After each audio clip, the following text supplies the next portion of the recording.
जय हिंद फ्रेंड्स। सबसे पहले इस हादसे में जो लोग मरे हैं उनको मैं एक विनम्र श्रद्धांजलि। इस मुद्दे को इमीडिएट हैंडल करने के लिए मैंने एक ऑर्गेनाइजेशन बनाने का प्लान किया है। आप चाहें तो उसमें आपका स्वागत है, आप ना चाहें तो कोई बात नहीं। भगत सिंह एसोसिएशन फॉर्मली ये संस्था अगले हफ्ते तक तैयार हो जाएगी। फॉर्मली मतलब ये संस्था अगले महीने तक तैयार हो जाएगी। अब इस संस्था में अगर आप हमारे साथ पढ़ते हैं तो आप तो नेचुरल मेंबर हैं इसके। आप अवधोजा क्लासेस में पढ़ रहे हैं, आप उसके नेचुरल मेंबर हैं। आप बाहर पढ़ रहे हैं तो आपको मेंबरशिप कार्ड लेना होगा। फिलहाल हम इसका प्रयोग दिल्ली में कर रहे हैं। ये क्या संस्था क्या करेगी, ये जो लीगल मुद्दा है, ये जो लीगल तरीका है इस रेगुलेटरी बॉडी के मुद्दे को उसको आगे बढ़ाएगी। सिर्फ उतना ही नहीं, ऐसा ही नहीं कि सिर्फ उस मुद्दे को आगे बढ़ाएगी, इसके और खास फायदे होंगे। Online sessions, career counselling sessions, medical emergency. जैसे आज आप में से बहुत लोगों ने कहा कि साहब मकान मालिक हमें लास्ट मोमेंट पे कहता है कि आप कमरा छोड़ो। Residential emergency, mental health, unofficially ये सारे काम मैं करता ही रहा हूं। मैं किसी का नाम तो नहीं ले सकता, क्या जरूरत है उस नाम को लेने की, लेकिन ऐसे बहुत सारे लोग रहे हैं जिनके घरों में बड़ी बड़ी चुनौतियां रही। मैं आपको एक बड़ा छोटा सा एग्जांपल देता हूं, बहुत छोटा सा एग्जांपल।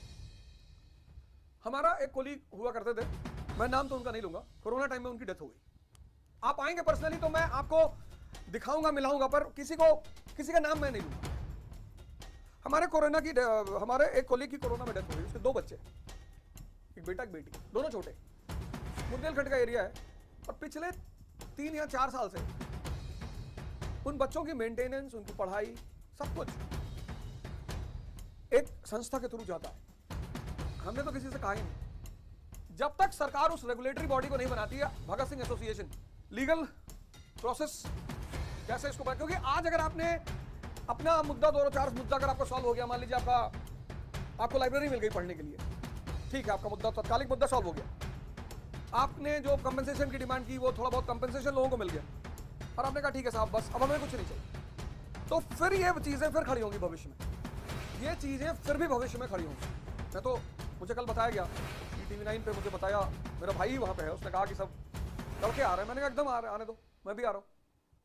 आ रहे हैं तो अच्छी बात है, मैं भी आ रहा हूं, आमने सामने बैठ के बात करेंगे। यहां पर रही बात की अवधोजा के वीडियोस पे कमेंट्स करेंगे, और जितने लोग इस बात को प्रमोट कर रहे हैं, मतलब अपील कर रहे हैं ग्रुप में, पढ़ लो यार, ये जो तुमको पैसे पहुंचा रहे हैं ना कि अवधोजा के ग्रुप पे कमेंट्स कराओ, ये तुम्हें कोई काम नहीं आएगा। कराओ, तुम्हारी मर्जी है, कराओ, पर आएगा कोई नहीं काम, कोई नहीं आएगा। जिस दिन जिंदगी में फंस गए ना, उस दिन कोई काम नहीं आएगा। ये मेरी लाइफ का पर्सनल अनुभव है। ये तो तुम लिखते हो टेलीग्राम चैनल में कि कोई भी वीडियो अवधोजा की आए तो उस पर गाइस तुम पूरी दुनिया से कमेंट कराओ तो भी कोई फर्क नहीं पड़ेगा। मुझे तो तुम्हारे लिए करना है। मैंने रेगुलेटरी बॉडी का मुद्दा उठाया, मैंने कहा लिमिटेड सीट्स हर कोचिंग में होनी चाहिए। कितनी कोचिंगें तैयार होंगी, जरा जाके पूछो उनसे, कितनी कोचिंगों की बेसमेंट अभी तक सील हुई? तो 4-10 खाना पूर्ति कर दी, सील हो गई, बस बात खत्म। गवर्नमेंट और बिजनेसमैन एक बड़ी प्यारी पॉलिसी पे काम करते हैं कि इनका जो इमीडिएट कंसर्न है मेजॉरिटी का, उसको सॉल्व कर दो। गवर्नमेंट और बिजनेसमैन वो कहते हैं इनका इमीडिएट जो कंसर्न है, इमीडिएट उसको सॉल्व कर दो, फिर ये 2 महीने बाद सब कुछ भूल जाएंगे। ठीक है भाई, बंगाल पार्टीशन से दिक्कत है लोगों को, कैंसिल कर दो पार्टीशन। सूरत स्प्लिट तो हो ही चुका है, हम तो अपने मोड में कामयाब हो ही चुके। तो मेरे कहने का मतलब सीधा ये है कि ठीक है, अगर आपको इमीडिएट चीजें दूर करनी कि भैया हमारा मैटर दूर हो, बाद में जो लोग आएंगे वो देखें अपने से, हम नहीं जानते, फिर तो कोई बात नहीं, फिर तो कोई बात ही नहीं। बाकी जो लोग आएंगे वो अपना देखेंगे, फिर तो कोई बात ही नहीं। क्योंकि अभी तो कोचिंग में एडमिशंस का टाइम है। अगर 15 दिन इंस्टीट्यूट्स बंद रह गए तो सबके धंधे पे फर्क पड़ेगा। तो किसी भी कीमत पर इंस्टीट्यूट को खोलना तो है ही है। अगर 15 दिन इंस्टीट्यूट्स और बंद रह गए तो सबके बिजनेस पे फर्क पड़ेगा। कैरेट एंड स्टिक पॉलिसी तो जानते ही हो, पढ़े होगे। तो मेरा आपसे सीधा ये कहना है कि आप जब तक सरकार एक रेगुलेटरी बॉडी नहीं बना देती है, मैं आपकी तरफ से आपका पक्ष रखता रहूंगा। फिलहाल ये प्रयोग मैं दिल्ली में करने जा रहा हूं, और फिर मेरा इरादा है कि इसका विस्तार किया जाए, पैन इंडिया किया जाए, क्योंकि लोग ऐसा थोड़ी यहीं परेशान, हर जगह परेशान, हर जगह एक्सप्लॉइटेशन चल रही। अगर मुझे गाली देने से मुद्दा सॉल्व हो जाता है, अरे तो और गाली दे लो, तो और दे लो, पर आपके सामने ये एक ऑप्शन है भगत सिंह एसोसिएशन। आप सब इनवाइटेड हैं, जिसको भी प्रॉब्लम है काउंसलिंग की, मेडिकल इमरजेंसी की, रेजिडेंशियल इमरजेंसी की, मेंटल हेल्थ की, जिसको भी इस तरह की प्रॉब्लम है, अगर आप इसके मेंबर हैं, इसमें एक पॉइंट और छूटा है, एजुकेशनल असिस्टेंस। अभी ये जो छोटे छोटे कैरेट्स आपको मिल रहे हैं, और मैं आपको बता दूं कि हर आंदोलन में विपक्ष के लोग दल में रहते ही रहते हैं। बिजनेसमैन का काम क्या है? पैसा खिला दो, 50 लोग उसकी तरफ से बोलेंगे, आपको क्या पता चलेगा कि आपके साथ हैं कि नहीं है ना? हमें सबसे आश्चर्यजनक बात यह लगी, सबसे आश्चर्यजनक, मतलब उससे ज्यादा आश्चर्यजनक आज तक लगी नहीं। पहली बार हिंदुस्तान में मैंने घटना देखी जिसमें जो मेन कल्प्रिट है उसकी फोटो ही नहीं, उसका नाम ही नहीं, उसके लगे प्ले कार्ड ही नहीं है। पर कोई बात नहीं, उन सब चीजों से कोई फर्क नहीं पड़ता। आपका स्वागत है अवध ओझा क्लासेस में, आप आइए, आप इसका मेंबरशिप कार्ड बना सकते हैं, आप हमसे कार्ड ले जाइए, आप आइए। जितने भी लोग इस आंदोलन को आगे बढ़ाना चाहते हैं, इसको लीगली आगे बढ़ाना चाहते हैं कि सरकार, एक तो सेफ्टी कंप्लायंसेस, रेगुलेटरी बॉडी में 4 चीज तो होनी है। सेफ्टी कंप्लायंसेस, 200 से ज्यादा बच्चे किसी इंस्टीट्यूट में नहीं बैठेंगे, किसी भी क्लास में 200 से ज्यादा बच्चे नहीं बैठेंगे। सेफ्टी 200 बच्चे, strong stringent laws, stringent laws. भाई मेट्रो में कोई क्यों नहीं थूकता? वही मेट्रो स्टेशन है, वही नई दिल्ली रेलवे स्टेशन है, पर मेट्रो में कोई नहीं थूकता, क्यों? स्ट्रिक्टनेस। वहां दिल्ली नई दिल्ली रेलवे स्टेशन पे लिखा है आपकी रेलवे आपकी संपत्ति है, सब थूक रहे हैं। और एक सबसे बड़ी बात, और हर साल हर इंस्टीट्यूट को जो उसके क्लासरूम सिलेक्शन है उनकी लिस्ट जारी करनी होगी। आईजीपी नहीं,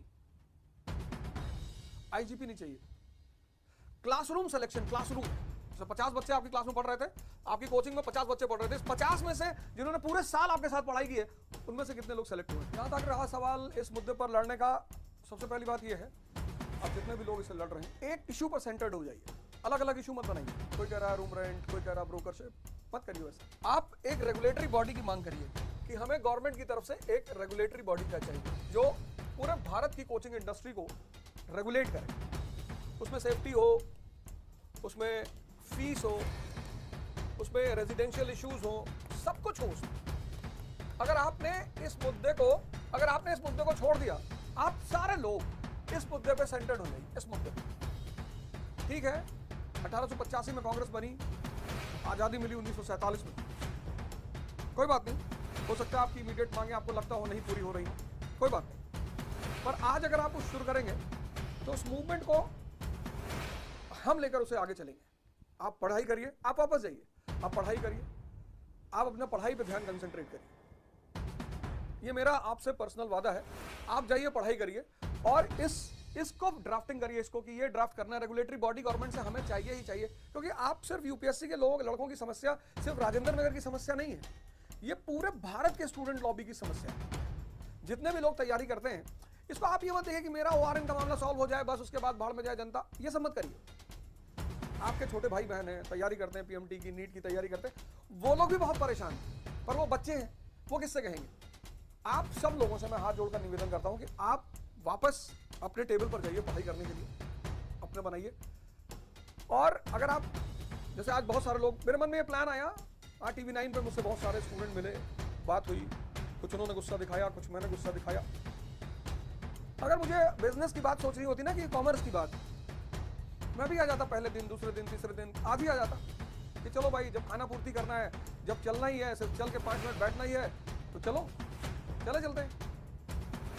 लेकिन कोचिंग इंडस्ट्री के जो बेनिफिट्स हैं, ठीक है, अच्छी बात है, इस संस्था से हमें बहुत लाभ भी मिलता है, कमर्शियल फायदे मिलते हैं, बहुत सारी चीज़ें।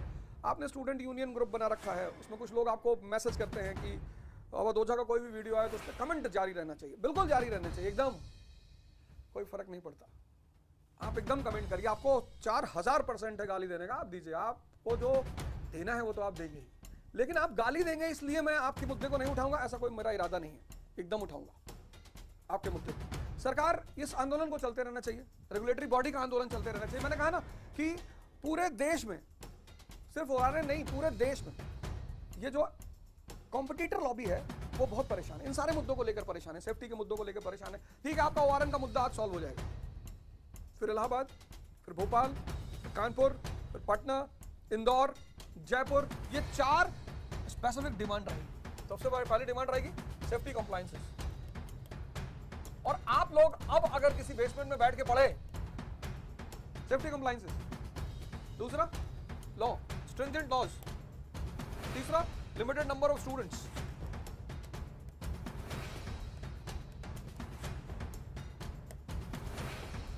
और सिलेक्शन फ्रॉम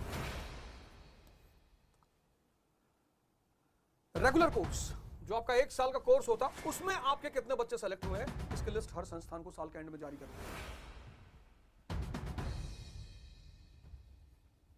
ये आपके पक्ष में है, ये आपके पक्ष में है, ये सारी बातें आपके पक्ष में है। आपका भी भला होगा और आपकी आने वाली जनरेशन का भी भला होगा। आंदोलन अगर कर रहे हैं, शांतिपूर्ण करिए, बहुत शांतिपूर्ण, जो कि आप कर ही रहे हैं, एकदम शांति। लेकिन आप वापस अपने टेबल चेयर पे बैठना पड़ेगा, क्योंकि आप कॉम्पिटिटिव एग्जाम्स की तैयारी कर रहे हैं। आप कॉलेज और यूनिवर्सिटी के स्टूडेंट्स नहीं हैं, यहां कोई छात्र संघ नहीं है।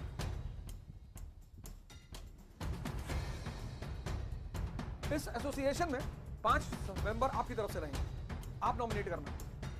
इस भगत सिंह एसोसिएशन में 5 मेंबर आपकी तरफ से रहेंगे, वो आप नॉमिनेट करना। वो मैं स्टूडेंट लॉबी को दे दूंगा कि आप अपने मेंबर नॉमिनेट करो, जिससे कि आपके मेंबर को इस इंस्टीट्यूशन की जितनी भी एक्टिविटीज हैं, सबकी आपके मेंबर सूचना दे। वो नॉमिनेशन स्टूडेंट लॉबी के हाथ में रहेगा और 5 मेंबर हम नॉमिनेट करेंगे। टोटल 10 मेंबर की कमेटी होगी।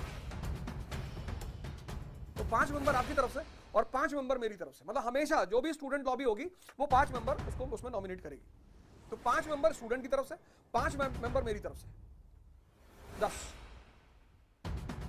और वो 10 मेंबर पूरे साल का जो वर्कआउट है इस एसोसिएशन का, वो आपको, आप कहेंगे तो क्वार्टरली इशू करेंगे, किसकी कहां मदद हुई, किसकी मेडिकल इमरजेंसी में मदद हुई, किसकी रेजिडेंशियल इशू पे मदद हुई, डाटा, फोन नंबर, सब।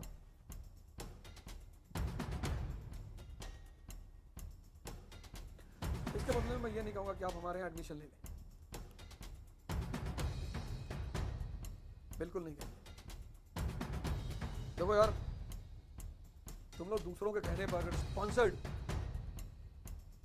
कई लोग हमसे बाद में आके कहे सर हम आपसे आपसे पढ़े हैं। अरे पढ़े हो या नहीं पढ़े, वो सब अलग की बात है, पर किसी दूसरे के पपेट मत बनना। ऐसा मुझे लगता है कि तुम सब लोग आईएएस की तैयारी करते हो, फ्यूचर ब्यूरोक्रेट बनने जा रहे हो, तो बाकी तुम ज्यादा समझदार हो। तो हम इस एसोसिएशन पे कल से ही प्रोग्राम करेंगे, कल से ही काम करेंगे। आप सब लोग का स्वागत है और वो दूसरे क्लासेस में हमारी आपकी मुलाकात हो सकती है।